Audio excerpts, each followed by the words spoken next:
जयशंकर जी ने अमेरिका की धज्जियां उड़ाई हैं, मजा आ गया। और ऐसी धज्जियां उड़ाई हैं कि डोनाल्ड ट्रंप को अपनी पॉलिसी 48 घंटे में चेंज करनी पड़ी। तो ये मैं हमेशा बोलता हूँ, हमारी किस्मत अच्छी है कि हमारे पास जयशंकर जी ऐसा एक फॉरेन मंत्री। हुआ क्या था और हमने किया क्या है, 3-4 चीजें हमने करी हैं। जयशंकर जी बोला भाड़ में जा, चू चू चू, और तेरे हालत हम ऐसी करेंगे तुम्हें याद रहेगा तुमने पंगा किसे लिया है।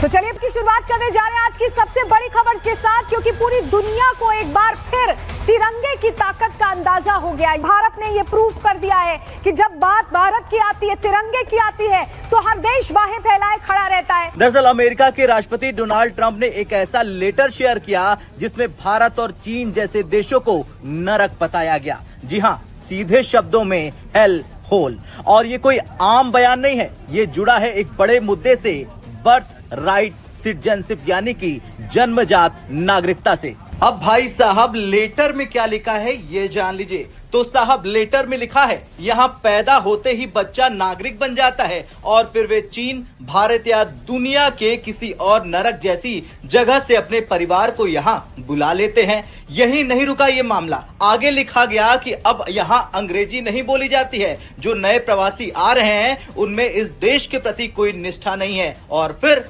हम मेल्टिंग पॉट से फिसलकर अब चैम्बर पॉट बन गए हैं। यानी अमेरिका अब संस्कृतियों का मेल नहीं है बल्कि गंदगी का ढेर बनता जा रहा है। गुल साहब, एस जयशंकर का जो बयान है उसको फिर से बयान करना अखलाकी दायरा कार के अंदर तो नहीं आता, इसलिए मैं वो अल्फाज इस्तेमाल नहीं करूंगा। हद तक अकासी आपको इस बयान में दिखाई देती। अब ये बताएं कि ये जो अभी लेटेस्ट, पहले मैं जरा ईरान पे तो बाद में आऊंगा, ये इंडिया का जयशंकर ने एक बड़ा अजीब बेहुदा सा बयान दिया ग्लोबल जियोपॉलिटिक्स की, तो इसका क्या मतलब है? जयशंकर जी इतनी डिटेक्शन वो ले रहे, ऐसा हो नहीं सकता। इसलिए अमेरिका में बोलता हूं, उन्होंने बोला कि यार सारे कंट्रीज मेरी बात सुन लेगी, लेकिन अमेरिका ने मिसकैलकुलेट किया मैसिवली, क्योंकि वो फॉरगेट कर गए एक चीज को कि दुनिया के अंदर एक अनस्टॉपेबल फोर्स है जिसको हम महादेव बोलते हैं, और हमारे तो जयशंकर जी के नाम में ही शंकर है। ये वो बंदा है जो किसी की डिटेक्शन लेता नहीं है और दादागिरी तो वैसे सहन करता नहीं है।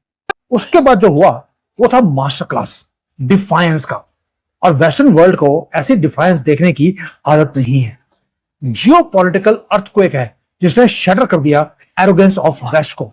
क्या ट्रंप वाकई इतना चूतिया है कि उसको दुनिया का कोई भी बंदा आके जो है वो फुद्दू लगा सकता है?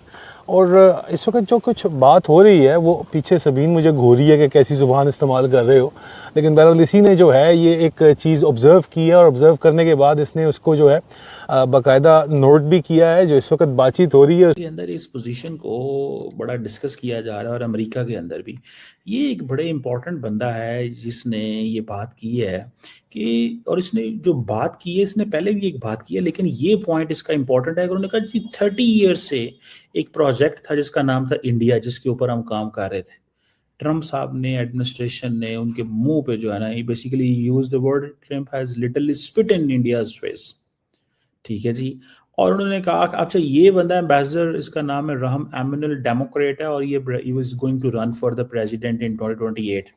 जरा सुनिएगा इसकी बात को और फिर मैं आपको बताता हूँ कि कल रात ट्रंप ने जो हेल होल कह दिया वो भी एक मसला बना हुआ। सुनिए। This president did pull the THAAD anti-missile system out of South Korea, take the aircraft carrier that's the only permanent aircraft carrier based anywhere in the world outside of the United States is in Okinawa, Japan, pull it out, take the Marine unit out of Okinawa, take India, that's been a 30-year project of every Democrat-Republican administration to bring them closer to the U.S. orbit, and literally spit in their face as we did on this administration, or do what we're doing also while we're all side. अब देखिए ना, ये बड़ी important चीज़ है। कल रात Trump साहब ने एक वो स्टेटमेंट सी जारी कर दी। उन्होंने बेसिकली वो जो स्टेटमेंट जारी की वो स्टेटमेंट थी बेसिकली कि जी ये चाइना से और इंडिया से लोग आते हैं और ये आके हमें वो कर जाते हैं, और इन्होंने हेल होल वो उसने ये बात की। अच्छा, वो उसको दुनिया ने बड़ी बेइज्जती महसूस किया है। चाइनीज तो वो परवाह नहीं करते, लेकिन इंडियंस को थोड़ा सा हो रहा है वहाँ पे पॉलिटिकल, क्योंकि ऑपोजिशन है, दिस दैट है, वो सारा है। ठीक है ना जी।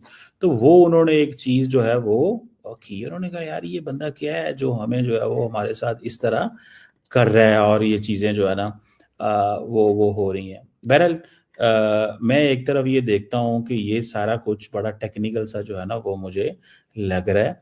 ये सिचुएशन बड़ी अजीब सी इस वक्त बनी पड़ी है और मैं जो है वो सब कुछ देख रहा हूँ और मैंने ये अंडरस्टैंड किया कि this is going to be very very chaotic thing. ये चीज़ बड़ी क्योटिक होती जा रही है। वो बंदा अपने उसूल के ऊपर, अपने ज़मीर का कैदी, वो बंदा उधर ही खड़ा है। वो बंदा उसी नुक्ते के ऊपर खड़ा है कि भाई मैं अपनी आवाम के साथ खड़ा हूं। एक बहादुर, दिलेर, गैरतमंद शख्स के तौर पर नाज़रीन उसने अपने आप को मनवाया है। मुखालिफ भी, बदतरीन मुखालिफ भी मरेगा तो एक बात के ऊपर वो कायल हो चुका है कि बंदा बहादुर है भाई, बंदा लड़ सकता है, बंदा रेजिस्ट कर सकता है, बंदा खड़ा हो सकता है। इस चीज को मनवाया है। इससे वो बंदा अपना ग्राउंड होल्ड कर रहा है, 1 इंच भी आगे पीछे नहीं हुआ। आज हुआ क्या है?